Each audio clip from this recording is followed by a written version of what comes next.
welcome to those who have joined for our webinar for today. So this is all about financing your education and helping prospective students and or their parents out with those questions. And just to give you guys a little bit of background information, my name is Kara. I work in our undergraduate recruitment office. I am a recruitment coordinator. I work out of our Thunder Bay campus, but I help to coordinate any events on campus in Thunder Bay, Aurelia, and also in Toronto. So I will let Jennifer go and introduce herself too, and then we will move on to Quinn. So I'm Jennifer. I work in the accounts receivable office in student accounts. So we deal with all questions relating to tuition fees, and we're also based out of the Thunder Bay campus. All right, thanks, Jennifer. So Quinn, I'll let you give yourself an introduction too. Yeah, I'm Quinn. I'm from Student Central. I'm based in Thunder Bay, though we help students in both campuses. And then Student Central is basically your hub for everything admissions for undergraduate level, financial aid, OSAP, as well as academic advising as well. So we do all of it. So we're sort of your one-stop shop, and then we can direct you to other offices if you need that later on. Wonderful, thank you. So we are going to get right into the nitty-gritty of it all and talking about financing our education today and ways that we can help make it easy, affordable, and as stress-free as possible as we can for you guys. So Quinn, I'm going to let you kind of lead us a little bit here and help, just learn a little bit more about Lakehead in general. Yeah, absolutely. So Lakehead, we're based in Thunder Bay and Aurelia. As you, of course, know, we're among Canada's top 10 undergraduate universities, ranked by Maclean's. We're the #1 undergraduate research university for the 4th year in a row. 90% of our classes are less than 60 students. And then we have over 8,500 students from over 80 countries with all sorts of programs. It's easier to find a program that we don't have than the one that we do. So yeah, that's kind of Lakehead in general. I can let Carrie elaborate a little bit more if she needs to. Absolutely. And one thing that we really like to pride ourselves on at Lakehead University is that 96.7% of our students are employed within 2 years of graduation, which is awesome. We have over 65,000 alumni who work all across the globe, and there's just so many amazing opportunities for our students to get involved, and they really start right from their undergraduate level and make those connections with future employers. So there's just so many opportunities, but in order to get to those opportunities, first you need to be able to fund it. So some of the funding that's available, Quinn, why don't you help break it down for the people in the webinar here? Yeah, absolutely. So there's 3 main kinds of funding that you'll come across. There's scholarships, which are based off of academic performance. There's bursaries, which are based off of your financial need. And then there's also awards, which are based on both academic performance and financial need. And so pretty much every type of funding is one of these types. With Lakehead, we offer a variety of different funding opportunities for students. Most of these, Janine, are for undergraduate students, and there are other types that are available for master's students, but you'll have to contact graduate studies for that. But in terms of the sources of funding that we offer entrance scholarships, the presidential scholarship, the Alumni Associate Entrance Award, the Entrance Athletic Scholarships if you're a varsity athlete, Special High Skills Major Award, the Lakehead Georgian Entrance Award, and the Entrance Travel Bursary. More information about all of these can be found on our website and in our viewbook. You have most likely seen the domestic entrance scholarship grid, which is for the entrance scholarships. And so if you have above an 80% average, you're eligible for funding if you're coming out of high school. And it goes all the way up to free tuition for 4 years. But this is such an awesome opportunity for prospective students. So this is direct from high school. And when you get that offer of admission in the mail from Lakehead University, this is going to be automatically included in there for you. You do not need to apply for these domestic entrance scholarships. Again, these are based off of your academics. And as we get your marks from your guidance counselors, this is where you're going to get assessed and you're going to be offered one of these entrance scholarships. So So for students who have the 80 to 84.9, you're going to get a $3,000 scholarship. For the 85 to 89.9, it's a $5,000 scholarship. For the 90 to 94.9, it's a $10,000 scholarship. And then students who have 95% and above, it's free tuition at Lakehead University. So as long as you have 95% in your final marks, you're guaranteed that free tuition. If you had 95% maybe in your midterm marks, but your average did drop down a little bit, unfortunately, the free tuition is not available for you, but we still offer a $4,000 scholarship for students for their 4 years. So it's an amazing opportunity for students, and you still get a ton of funding to help go towards your tuition. So how do students apply for Lakehead funding, Quinn? Yeah, for sure. So there's two ways. As an applicant or a future student, you will want to go onto My Info under the applicant tab, which you should have access to right now if you've applied. And from there, there will be links to apply for the entrance bursary and the entrance award. Basically anything that's available to you as an applicant. Once you become a current student, so in mid-August, then you'll have access to a program called My Awards. Basically think of it as My Info, but for awards and scholarships. And so more awards and scholarships and bursaries are posted in mid-August that you can apply for as a current student. And then once you're a Lakehead student, every time you want to apply for bursaries and awards that are offered by Lakehead, you'll want to go to My Awards. So My Info is only good as a future student, but once you're a student, My Awards is the place to go. Awesome. And then there are also other funding sources other than just applying directly to Lakehead. So breaking down some of those, I mean, we have our work study program, which Quinn, I'll let you elaborate on. I know that you were a work study student yourself at one point in time, were you not? I was, yeah, I was a tour guide, and then I also worked for a consulting firm as part of the Faculty of Business. Awesome. So yeah, it's a great opportunity. It's based off of financial need, and it allows you to get a job on campus, work up to 10 hours a week, and basically give you a little bit of funding over the year to help you out with that. Jobs are posted mid-August and close mid-October. So keep an eye out on that, get your resumes ready. And there's lots of really cool job opportunities all throughout different departments and faculties. So there's always something that's interesting.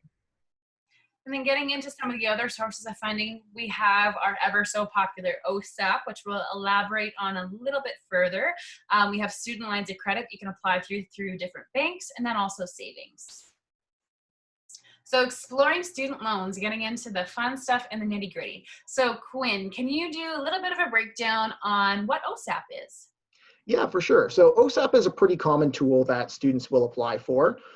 So basically OSAP it's supplemental funding. So it's not designed by the government to pay for everything. It is just meant as assistance, but it's made up of loans and grants. And so a portion of the funding you'll get may be some grants that you don't have to pay back. And then the rest may be loans, which you will have to pay back after you graduate. But if you go on to www.ontario.ca/OSAP, you can find a lot more information on it, and as well as like a really easy online calculator and application that you can fill out. And we'll go into a little bit more detail as what that is like in the next few slides. So yeah, oh, go ahead, Kara. So it's a breakdown between your loans and your grants, which equals your OSAP in total, correct? Yep, exactly. So some of the money that you get, you'll may be able to keep if it's grant money. Some of it you'll have to pay back after you graduate. So the grant money basically is that free money that you're getting from the government to help go towards your education. And then those loans, which the wording there is obvious, but the government is loaning you that money that you do need to pay back eventually, correct? Exactly. So there's a couple of new changes recently to OSAP. So can you help us out with that, Quinn? Yeah, for sure. So if you're new to OSAP and figuring out kind of how do you apply, how does this process work? So the first thing you'll want to do is create an OSAP account and then create an application for this coming year. Every single year, you'll need to make a new application. And so when you are applying to OSAP, you'll need the following information: the info about your school and your program. So don't apply to OSAP until you know those things and you've accepted your offer, paid your confirmation deposit, and all of that. You'll need your social insurance number. You'll need your parents' and spouses' social insurance numbers if you have a spouse or you're a dependent student, which if you're coming from high school, you are. And then you'll also need your own tax information from last year, and you'll also need your parents' or spouse's tax information. And just a reminder, as we move our way through this webinar, if you have any questions, don't forget to toss them into the chat along the side. Yeah, so basically you're just logging into your OSAP account, reviewing and submitting all of your documents that they'll ask you for. And the OSAP website is pretty clear in terms of what they need. And if you do have any questions about it, that's what Student Central is for. We are your OSAP representatives, and so we can give you more information, help you out that way. And you'll also need to complete what's called a Master Student Financial Aid Assistance Agreement. And so this is through the National Student Loans, National Student Loan Service Center. And so basically this is your OSAP contract. And so you'll need to make another account with NSLSC, National Student Loan Service Center, to write that up. So I did get a question from a student who was asking if there's anything that's being done, to enhance OSAP this year, given COVID-19 as having an impact on students' ability to earn money. At this point in time, I don't believe that there is anything put in place, but that's at the government level. So please make sure that you are paying attention to any announcements that are coming out, and any updates that will get posted will be posted on the government website. So they keep everything up to date as much as possible there. And we also have another question, and that is, when is the application available for next year? So Quinn, do you have the answer for that one at the moment? Yes, so the application available for next year is coming in the next few weeks. I don't have an exact date because the ministry hasn't told us, but you should be able to see it soon. Probably I'd look kind of like mid-May. Wonderful. So moving through the steps for OSAP, course registration, so you have to do your confirmation of enrollment. And then once Lakehead University confirms your enrollment to OSAP, your funding will be eligible to be released to you in early September. Yep, exactly. So in regards to the funding, lots of people will apply, everything will be good to go, and then you just need to wait for like a month or two before Lakehead confirms your enrollment and OSAP releases their funding. So that's totally normal. In regards to scholarships and awards, because this is a pretty common question, is that ensure that when you're making your OSAP application, that you're keeping OSAP up to date with any awards, scholarships, or bursaries that you are issued. However, if you're issued any scholarships, awards, and bursaries directly from Lakehead, Lakehead will tell OSAP that directly, and so you don't need to declare on your application that you're getting $750 in scholarship, for example. Lakehead will do that for you, and so you can just leave that area blank unless you're getting an award or scholarship from an external institution that's not the university.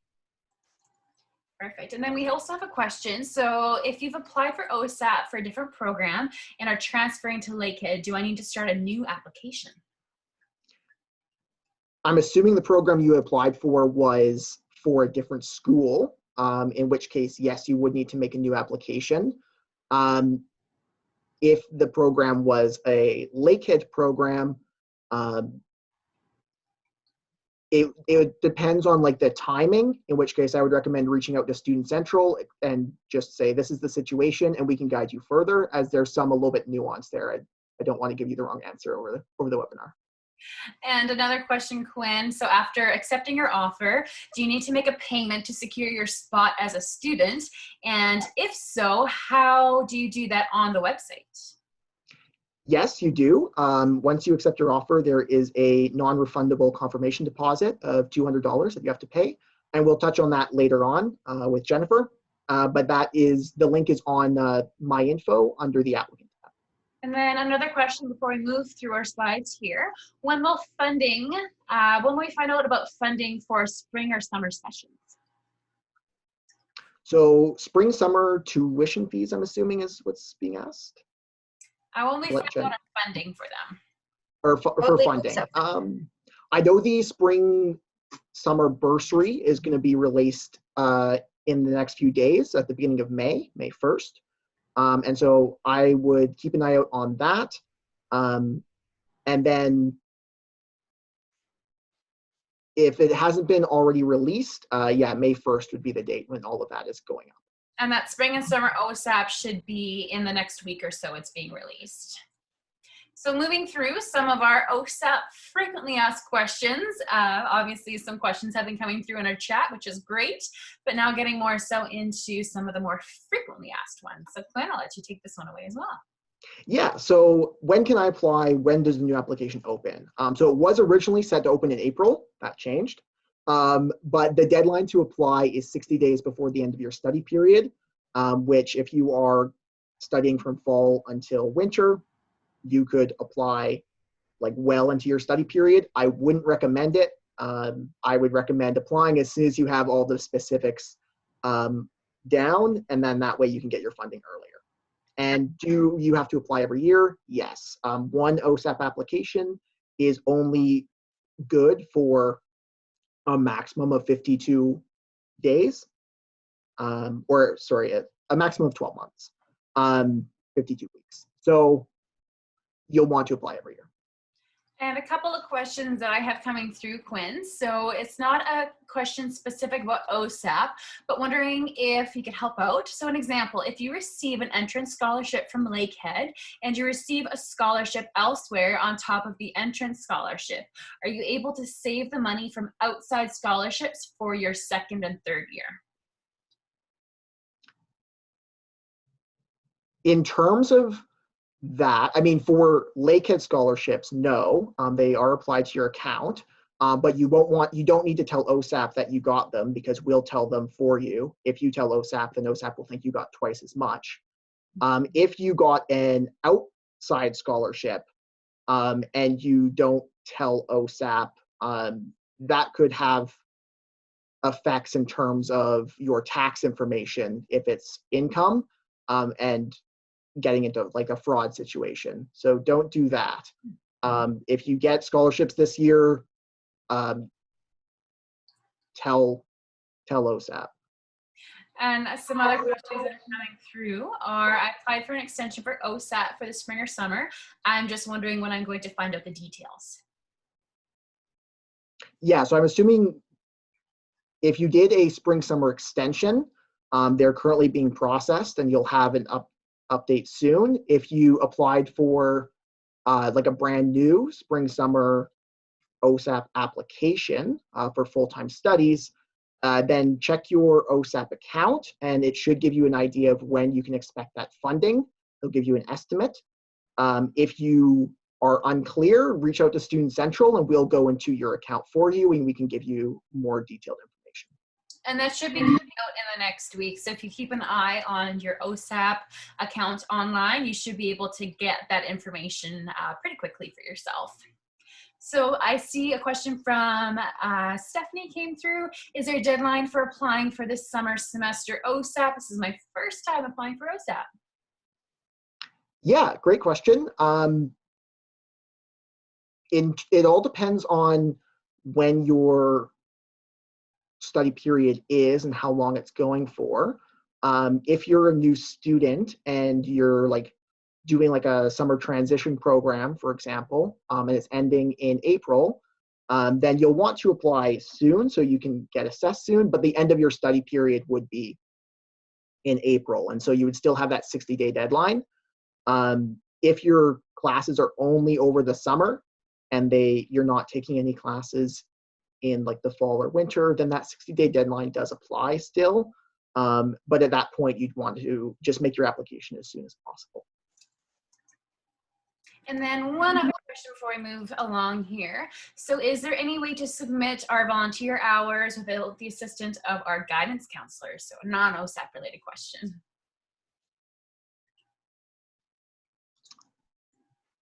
in terms of So can like, students submit for their volunteer hours without having to go through their guidance counselors? okay, I'm assuming for like the presidential award and things like that. Yeah. Yeah, for awards and in like for volunteer hours, um, on the applications for those types of things, we'll ask for that. Um, you can absolutely email those directly to Student Central regarding the presidential scholarship. I'm not entirely sure what we are doing for that, if it can be submitted without a guidance counselor or not. But if you connect with Student Central, we can get you that answer. All right, so moving along through some of our more frequently asked questions. So if a student has a question, maybe I don't want those student loans, but should I still apply? Yes, this is a really common misconception, is that um, OSAP, if you apply for OSAP, you're going to get loans. Not necessarily. They'll assess you for loans, but you can choose to only take the grant money. So it's always worth applying to OSAP, even if you don't want any of the debt, because you never know what free money you'll get, and you can just take that. You don't need to take the loans. And then the ever so popular question, I made a mistake on my application. I've been there. It's a little unnerving at times, especially when you're filling everything out for the first time, but what can students do, Quinn? Yeah, so you'll just want to contact Student Central. Once you submit your OSAP application, OSAP itself just won't allow you to edit it. So you'll have to reach out to us and we can edit it on your behalf. Perfect. So some important dates to think about. Yeah, so in terms of awards and bursaries, so two big important dates that are coming up is the entrance and travel bursary deadline, which is June 30th. And so the initial round of entrance bursaries will be extended on April 15th, which just happened. And the final round is June 30th. So make sure you get your applications in if you haven't done so already, so you can be part of that final round. And then the presidential scholarship is due April 25th. So it's coming up in the next few days, this Friday. And so you'll want to email that application to Student Central. So I got a question from a student. If I am not eligible for grants and do not want to receive the student loans for OSAP, is there any point in applying? If you don't want to receive the loans, you don't need to apply to OSAP. I mean, unless you apply, you won't know if you're eligible for grants or not. Even with OSAP's estimator, it is only an estimator, so it's not always completely correct. But yeah, if you do end up applying for OSAP, you're only assessed for 100% loans, which does happen sometimes. You still have the option of saying, no, I don't want this money. And the nice thing, if you do apply for OSAP and they only give you an estimate for your loans and they do not provide you with any sort of grant funding, if all of a sudden your situation changes and you do need to maybe tap into those loans in the future, you have that in your back pocket. You don't have to try to apply for everything and try to get it all done really quickly. Whereas you've already applied for it, it's easy to do, and you don't need to worry about having to try to figure all that out with the stress of all of a sudden now needing that funding. Yeah, one quick thing just to touch on is with that, the beauty of OSAP is that the loans are interest free while you're in full-time studies. And so, well, it's only after you're done full-time studies that they start accumulating interest. So it is good if you want to just use that as a safety net, but not spend it, and then pay it back before you graduate, and you don't get charged interest. And Quinn, another question, is the travel bursary available for non-high school applicants? The travel bursary is not available to non-high school applicants, but there are more eligibility criteria that is on the website if you want to have a look yourself, but I'm almost certain it's not. Okay, so getting into some of our important dates for our 2020 fall winter tuition fee due dates. Yeah, so this is me. So just something to think about coming up for the fall winter term. The fall tuition is due August 15th. So you have two payment options. You can pay your entire balance by August 15th, or you can pay in two installments. So the first installment would be due by August 15th, and then the second installment, which is your 2021 winter term, that will be due December 15th, 2020. So if you want to know what your tuition fee will be for the 2020 fall winter term, it hasn't been posted on the website yet. It will probably be posted very soon, but all of the tuition fees are available on the website. And you go into the website, you put in your student type, if you're a Canadian permanent resident or you're an international student, your program, and then a grid will show up with your program, all the year levels, and then it will give you the options of paying your entire, like what your total tuition amount is, as well as it'll break down the first installment and the second installment for you. Perfect. Thanks, Jennifer. And we have another question from a student. So the question is the entrance bursary for anyone attending Lakehead for the first time next year, or are other qualifications needed to apply for the bursary? Yeah, so the bursary is available to students who are attending Lakehead. Same goes for the transfer award as well. So you don't need to be straight out of high school to be eligible for those. The bursary itself is also looking at financial need. And so that is one of the things we'll be looking at. And then you also need to be a permanent resident or Canadian citizen, of course. And then those are the big ones. Again, on the website, it really breaks it down. But the entrance bursary is only for high school students. The transfer bursary and the transfer award are for students coming out of full-time studies, or the mature student and transfer award. All right, Jennifer, let's get into the nitty gritty of tuition fees. So the fun stuff that everybody likes to know about. So for Yes. our 2020 fall winter intake, can you help break down the costs and tuition? Okay, so yeah, so the tuition fees, like I said, they're not posted as of yet. But just to give an idea of an estimated amount of what your program might cost, for full-time undergraduate tuition for Canadian permanent residents, it ranges from $7,139.22. So those programs would be Bachelor of Arts, Bachelor of Nursing, all of the arts programs, psychology, kinesiology, etc. And then it could range from that amount to $8,956.26. And I believe that amount is year one engineering. So the engineering program is the higher cost program.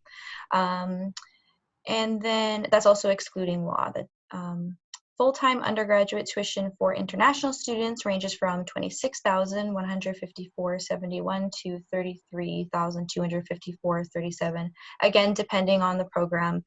Bachelor of Arts, that is on closer to 26,000, whereas Bachelor of Business, Bachelor of Engineering, those would be 33,254.37 approximately. But any questions you have regarding tuition fees, you can always contact the accounts office. The best way to contact us would be through email at accounts@lakeheadu.ca. You can also reach us by phone, so 807-343-8140. We also have a chat, so we're always on Google Chat. If you want, if you have a question, you can always contact us through your email if you use Google Chat. Yeah. Thanks so much, Jennifer. And just a reminder, so your confirmation deposits are due. Those have to be in by June 1st, 2020, unless otherwise specified on your offer of admission. And if you have questions about that, again, you can reach out to our undergraduate recruitment office. You can also reach out to Student Central if you do have questions about any sort of payments, whether they are your confirmation deposits, if they're your confirmation deposit for residents, and everything under the sun, which is awesome. Student Central really is that one-stop shop for everything. So Quinn, if a student wants to pay that confirmation deposit, I know a lot of people are kind of making that decision at this point in time, how can they go about doing that? Yeah, for sure. So you can pay your confirmation deposit by logging into My Info, selecting the applicant tab, same tab you would like see what the status of your offer is or your application. And then under the heading My Financial Profile, choose Pay My Confirmation Deposit. And then from there, it'll guide you through on how to do that and how to pay that $200. So students can also pay their confirmation deposit by calling the accounts office. They can pay with a credit card over the phone. We also have a full list of payment methods on the LU website. So some other payment methods include online banking. The instructions are on the website if you wanted to take a look at that. Usually students can pay confirmation deposits in the office as well, in the accounts office at the Thunder Bay campus. With a credit card, debit card, cash. Right now we're not in the office, so the best option would be to pay through My Info using those steps indicated that Quinn explained. And so I have a question that came through, and it says, I already paid my deposit, however, I still have the option to pay it. Is that normal?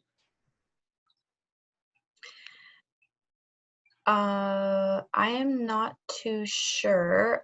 If you've already paid your confirmation deposit and you want to just verify that it did go through, you can contact the accounts office and we can verify that for you. I'm not too sure if the option is left open all the time for students, but if you've already paid it, then you can definitely confirm with the accounts office and we'll do that for you. And at any time, again, like we've mentioned throughout the webinar, please feel free to contact either Student Central in Thunder Bay or Aurelia. Student Central at either location can help students out with any questions that you do have, or like Jennifer mentioned, you can also contact the Accounts Payable Office and they are able to help out there too. So tons of different resources for students to access. And then just getting into some of those important dates. So important dates for 2020 are the big ones are June 1st. So accept your offer and then pay your confirmation deposit for your program, as well as paying that confirmation deposit for residents. The first resident payment deadline, so that one is coming up in August, and that's the 15th. And that also comes with your first tuition payment deadline on August 15th. And then as we get into course registration, that's going to open up a little bit later into June.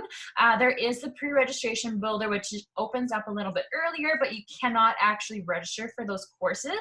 And then getting into the fun stuff. So actually coming to either of one of our campuses, we have our residents move-in dates, which is September 3rd. And then the first day of classes. I know we're all excited about that. We're all excited to get back onto campus.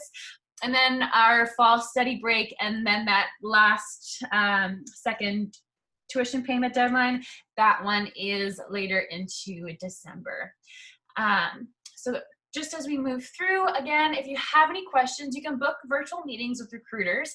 If you log on to the Lakehead University webpage underneath the admissions tab, you can log on, you can book a virtual meeting. We're always available. You can send us an email.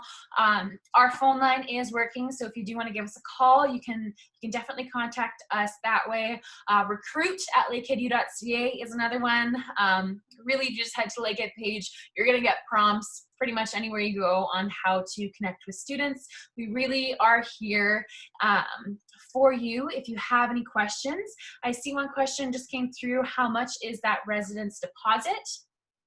The Quinn, I believe it's the $500 residence deposit, as well as your $200 confirmation deposit for your program. So the $200 for the program. Yeah, so $700 for that June 1st deadline in total if you are going to be living in residence as a student.